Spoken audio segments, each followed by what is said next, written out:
पहले मोदी जी ने मालदीव के प्रधानमंत्री को ठिकाने पे लाया, उसके बाद कनाडा के ट्रूडो को, और अब बारी है बांग्लादेश के हिंदू विरोधी नेता मोहम्मद यूनुस की।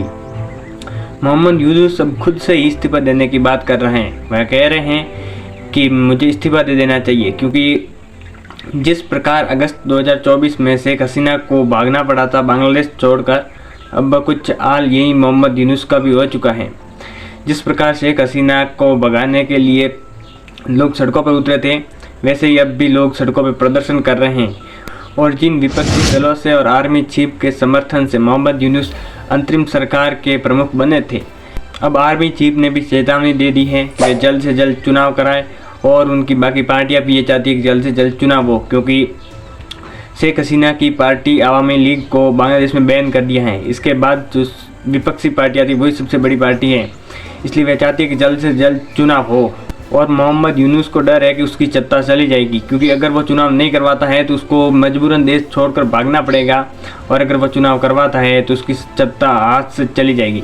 एक समय था जब यूनुस को गरीबों का मसीहा समझा जाता था, लेकिन आज उन्हें सत्ता का भूखा तानाशाह समझा जा रहा है। मोहम्मद यूनुस ने कहा है कि मौजूदा हालात में राजनीतिक पार्टियों के साथ मिलकर काम करना मुश्किल है, और वो अपने आप को बंधक जैसा महसूस कर रहे हैं। अर्थात सभी राजनीतिक पार्टियों की सहमति नहीं है, इसलिए वो शासन नहीं करना चाहते और इस्तीफा देना चाहते हैं, क्योंकि उन्हें पता है कि तख्ता पलट हो गया तो उन्हें मजबूरन बांग्लादेश छोड़कर भागना पड़ेगा। यही मोहम्मद यूनुस कुछ समय पहले चाइना के साथ मिलकर पूर्वी भारत पर कब्जा करने की बात कर रहा था और चिकन नेक तोड़ने की बात कर रहा था। आज इसके खुद की गद्दी हाथ से जा रही है और ये कुछ नहीं कर पा रहा है। मोहम्मद यूनुस अपने इस्तीफे की वजह भले पॉलिटिकल पार्टी को बता रहे हैं, लेकिन वास्तविकता ये है कि उनको डर है कि कहीं उनका तख्ता पलट ना हो और उन्हें बांग्लादेश छोड़कर भागना ना पड़े, क्योंकि जिस सेना के समर्थन से वो अंतरिम सरकार के प्रमुख बने थे, आज उसी सेना प्रमुख ने बांग्लादेश को चेतावनी दी है कि वे दिसंबर से पहले चुनाव करवाए, क्योंकि मोहम्मद यूनुस को तब तक ही प्रधानमंत्री तब तक ही अंतरिम सरकार का प्रमुख बनाया गया है जब तक चुनाव ना हो। साथ ही वकारुज्जमान ने कहा है कि अंतरिम सरकार को संवेदनशील राष्ट्रीय मुद्दों पर फैसला लेने का संवैधानिक अधिकार नहीं है।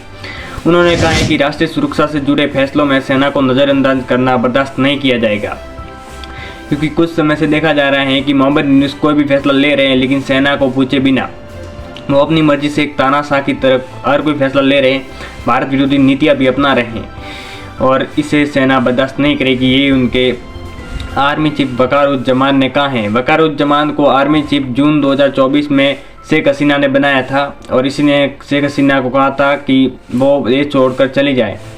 इसके अलावा मोहम्मद यूनुस ने कई विवादास्पद कार्य भी किए, जिससे भी वहाँ के लोग खुश नहीं हैं।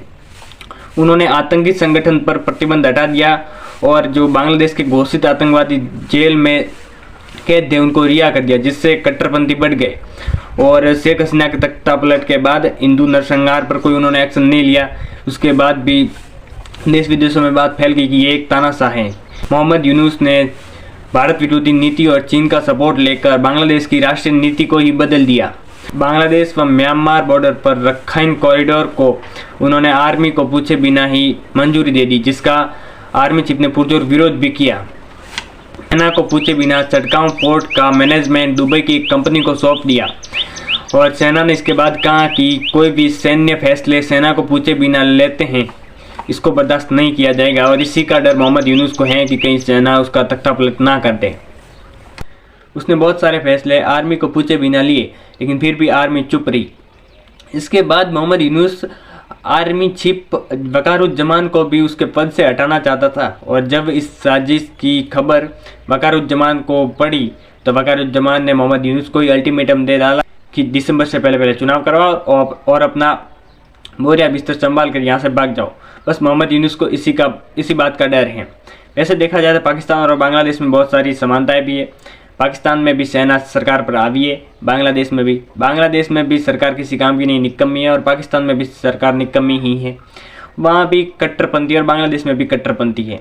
वैसे जो भी भारत से टकराया वो बच नहीं पाया, भले चाहे वो मालदीव हो, कनाडा हो या फिर पाकिस्तान ही क्यों हो। और अब बांग्लादेश भी ऐसी कुछ फैसले ले रहा है। अब जो चीन की गोद में बैठकर ज़्यादा उछल रहा था, अब वो अपनी खुद की कुर्सी बसाने के लिए बहुत जोर कर रहा है, पर अब उसकी कुर्सी नहीं बचेगी। बाकी आपको क्या लगता है? जय हिंद, जय भारत।